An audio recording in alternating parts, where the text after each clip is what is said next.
Hello, I'm Ron from Coleno, the leading suite app for accounts receivable. In this tutorial, I'll explain the general ledger impact of various vendor and purchase transactions in NetSuite.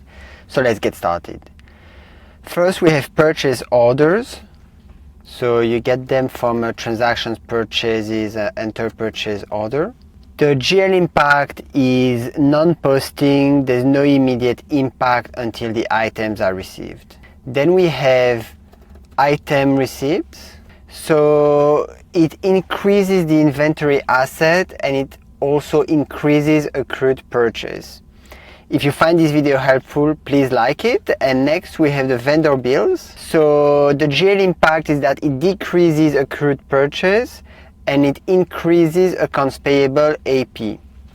Next on the list is vendor payments. So vendor payments, it decreases AP and decreases checking account. We also have vendor credits. They decrease the AP, the accounts payable, and decrease inventory assets. Don't forget to subscribe to the NetSuite newsletter in the comments for more tips and tutorials, and see you in the next one.